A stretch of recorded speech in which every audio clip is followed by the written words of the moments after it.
Okay, this is P1 January 2022, question 8. Looks like it's a straight line graph question. Let's jump in and get started with it straight away. It says part A,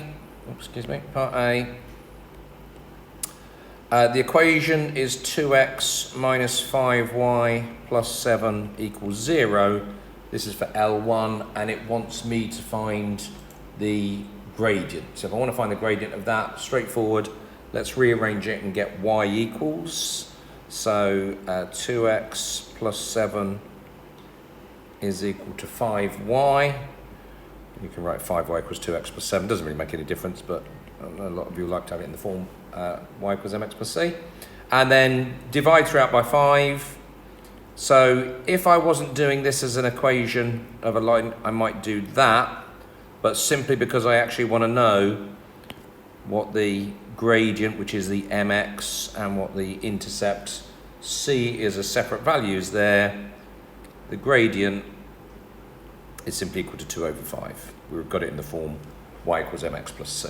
That's the first part done. Part B. Part B says, given that the point A has coordinates 6 minus 2, right?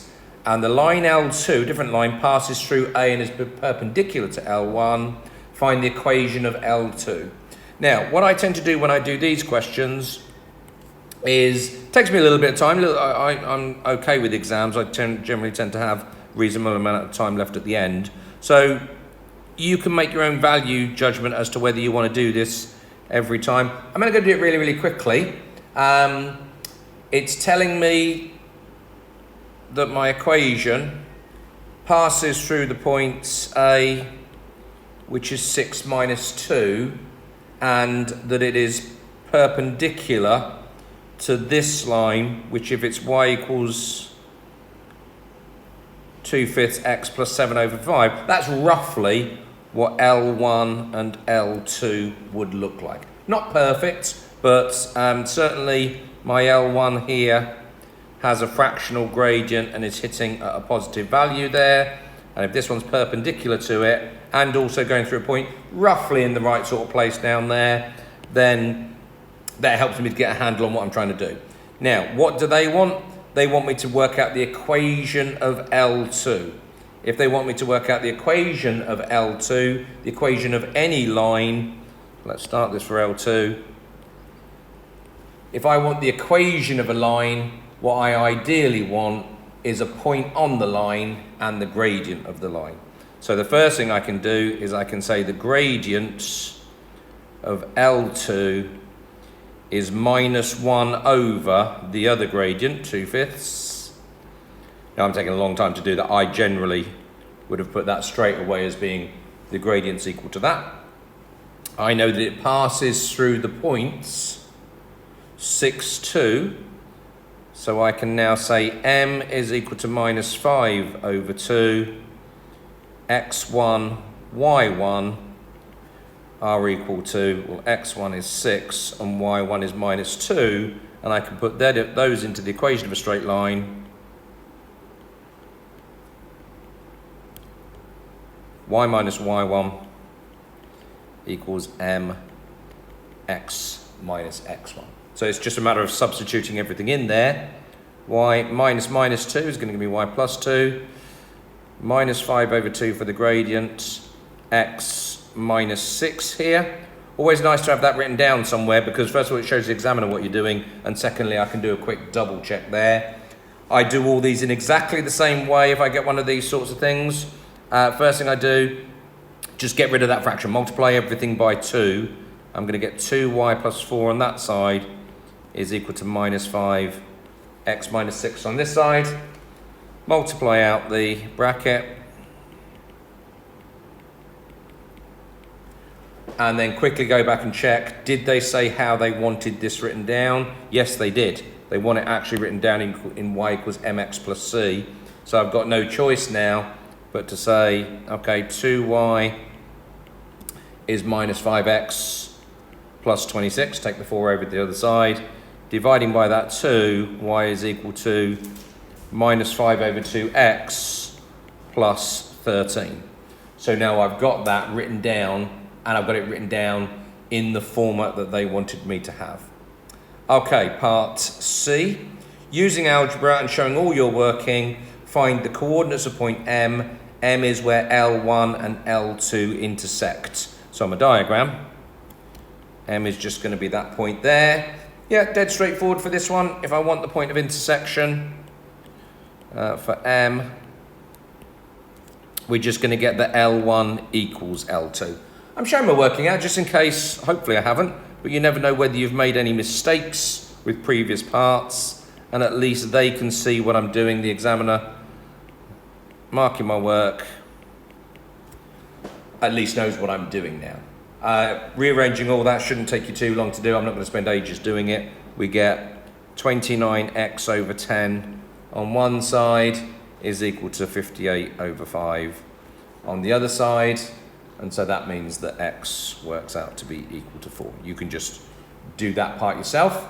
We're not just interested in the x. This is why sometimes go back and check the question. Looks like you finished something, but we're asked for the coordinates of M. So I want the x value and the y value. We've only got the x coordinate at the moment. So all I need to do is to put that into either one of the equations. Again, just show a little bit working. So 2/5, 4, plus 7/5. So you guys should be able to see what I've done here. All I'm doing is putting x into that one there, but I shouldn't really need to say that. You should be able to see it from my working out there. And what does that work out to be? That works out to be equal to 3. Right, I'm pretty happy now. So M is going to be the point 4, 3. That's quite a nice, neat answer. It doesn't necessarily mean that it has to be right, but it's certainly helpful if we get nice answers like that. Okay, so part D. Given that the diagonals of the square ABCD meet at M, find the coordinates of point C. So absolutely now, if I hadn't already drawn this, I now need to go back and have a look at my diagram here and work out what I've got going on there.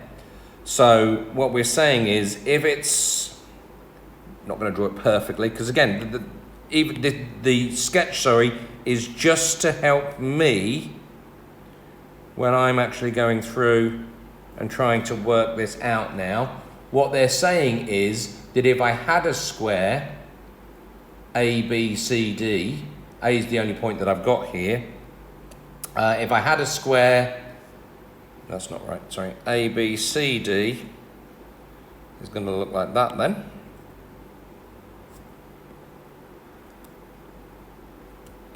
Something more like that, that's better. If I've got ABCD as my square here,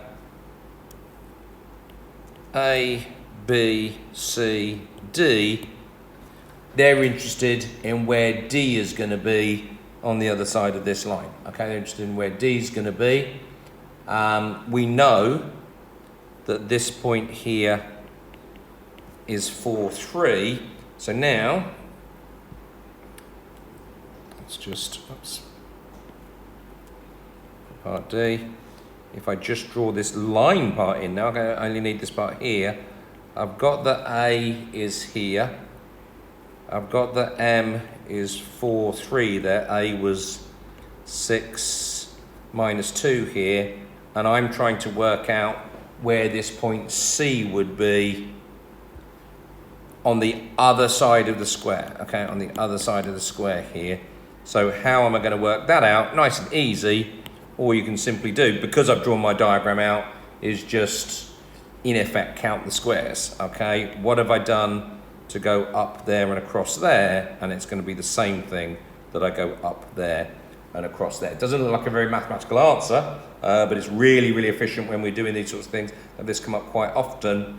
So C, the x value is going to be 2, because we've gone down by 2.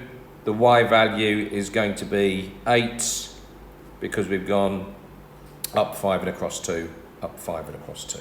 So C, working out to be equal to 2, 8, is the last part of that question. So that's a nice question that comes up quite often, that technique. So hopefully that makes sense.